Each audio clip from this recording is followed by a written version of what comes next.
Hey, welcome to our homestead here at Swan Branch Farm. What project are we going to work on today? Well, it's something a little bit different. It deals with the RV and us being able to keep warm during the winter. We're still almost 3.5 weeks away from winter, and we've experienced a lot of cold weather. Last night's low, I think it got down to, I think it was 20 degrees. I'll have to look and see. But in the meantime, we need to install a larger propane tank. Right now, we've just been relying on the 20-pound propane tanks, and I bought a 100-pound propane tank to be able to make it last a little bit longer. So let's go through what I have to do to be able to get that installed. This is what the front of our RV looks like. Ordinarily, we would have two 20-pound propane tanks here at the front, and we would have it covered. In the last month, we have discovered that this pressure regulator has gone bad. So we've ordered a new one. I've already started taking it apart. I'll show you the problem. This is the right-hand side. I had labeled it R and L just so I could end up logging which side we had active. So what happened is this green dial, you put it to the side that you want to operate. So if you put it on this side, it'll run that propane tank until it's out, and then it will automatically switch over to the other side, and this dial will turn red, or this indicator will turn red. But so that tells you then that this tank is empty. Well, what I had done is I was running it this way. When this tank on the left side went empty, this would show red, but it would never start using from the right side.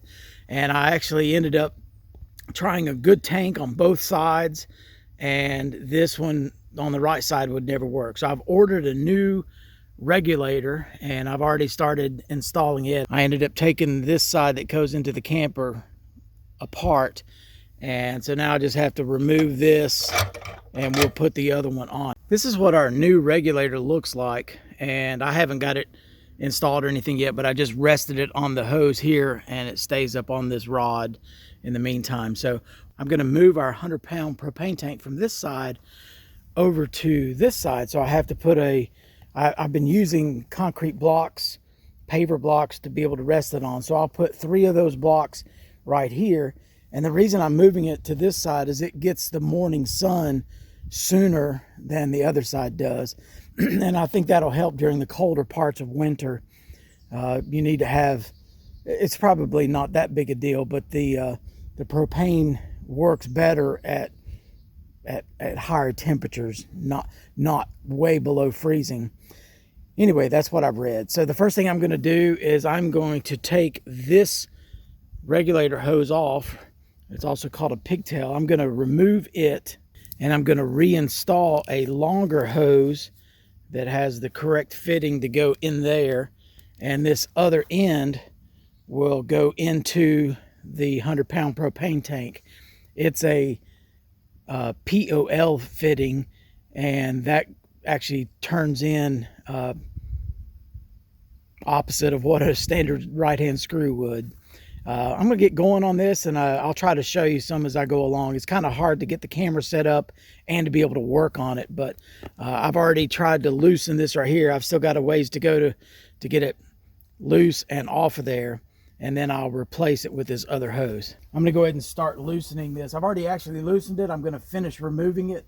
I'll try not to shade what I'm doing here from the bright sun, but this is a 14mm wrench that I've got on here, and it seems to fit really tightly, and that's what I did. That's what I used in order to get it started loosening. And so that's what it looks like. This hose that I have here is 6 feet long. Looks like it's made by MEC, and it actually has a manufacture date of March 7th of 2025. It actually says thermal pigtail, and this is an MX2. So I don't know if that helps anybody find something. I paid $32 for it at a local propane dealer, and this end is smaller than my regulator, so I've also had to buy an adapter, and so I'll end up screwing that on. From what I understand, coming out of the propane tank, it's at a higher pressure, so I'll use some tape, some yellow tape that's made for gas fittings. This is just Teflon, but it's especially for gas. So I'll put it on both of those threads and screw it into there, and that should give us the fitting that we need to connect to the tank.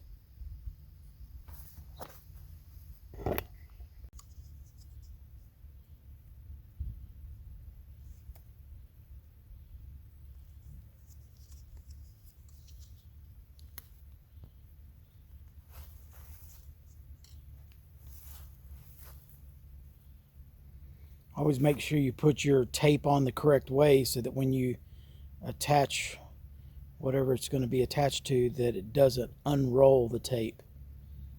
I'll snug that down with a wrench now. For some reason I couldn't get the box end of the 14 millimeter on there, but this is a 9/16 wrench and it fits on there really well. So I'll just crank it down just a little bit. I think these are actually supposed to have a certain amount of torque on it, but I don't have something like that to measure it, so I'll just tighten it down good. Now that I have this adapter tightened up on this, I've also put tape on the end of it, and then we just insert it into the end, or into the side of this regulator. And this is just a standard thread, so I'm going to tighten it, hand tighten it at first, and then I'll snug it down with a wrench afterwards. Now I'm going to go ahead and install this line that goes inside the camper to the bottom of the regulator. I went ahead and put some tape on here also, just because it's probably just what I do. Probably don't need it. It's lower pressure on this side. I did find out that having this longer pigtail is going to make it a lot more awkward to turn this on there, because this doesn't twist very much at all, because it's fixed and tied into the camper. So I'm going to just try to get it started, and I think I'll just have to rotate this around on the threads to be able to get it started. And having that longer 6-foot pigtail for the propane cylinder makes it a little tougher. I'll go ahead and keep working on this though and show you what it looks like when I'm done. Well, I have it installed. This is my 6-foot hose that will go to the 100-pound tank with a POL connection. And again, this is reverse threads. And this is what the regulator looks like. Of course, the indicator is showing red right now because we don't have anything hooked to it. This is where the fittings went into the side of the regulator with the gas tape. And I think I'm ready to go ahead and move the tank over to this other side. Well, I ended up putting these 3 paver blocks together, and I got it fairly close to level. It doesn't have to be perfect, but you'd like to be able to have the tank be as close to vertical as possible. Now I just got to move the tank from that side over to here.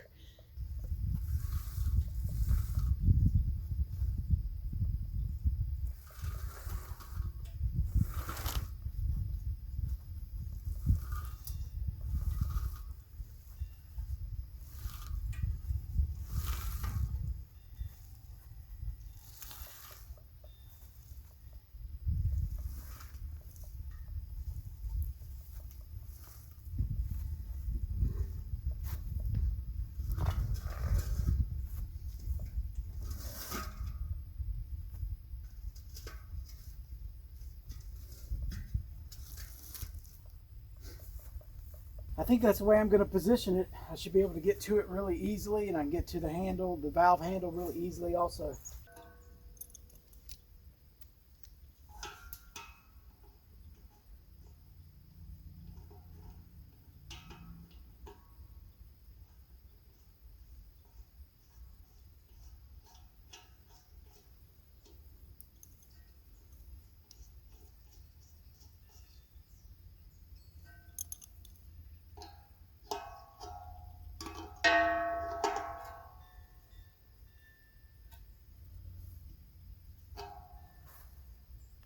It's installed.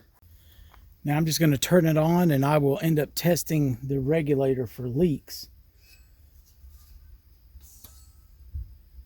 So the red indicator on the regulator went to black, so that's a good sign.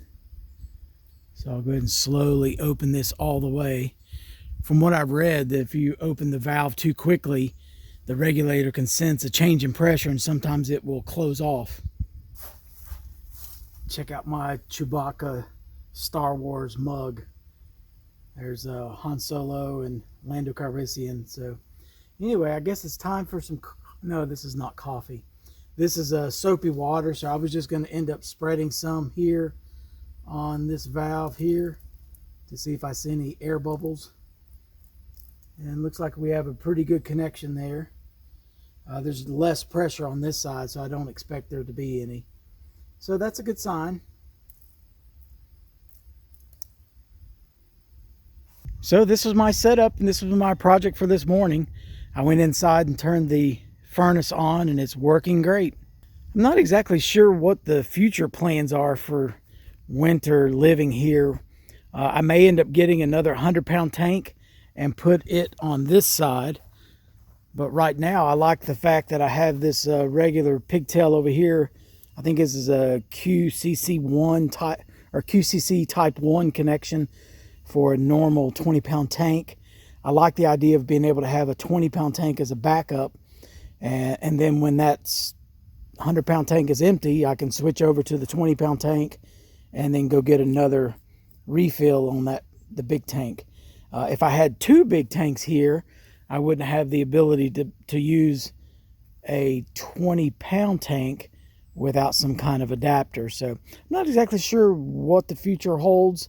Like I said, we're not even to winter yet, so I have no idea how long this 100-pound tank will last.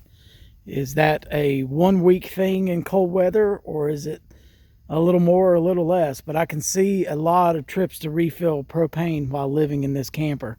I think that'll wrap up today's video. So on your way out, hit that thumbs up button if you like the information, and click subscribe so you can follow along as we develop this 24 acres of raw land into our homestead. The first step is getting the camper up and livable, and then when our house sells, we'll start building another house on this property. See you next time at Swan Branch.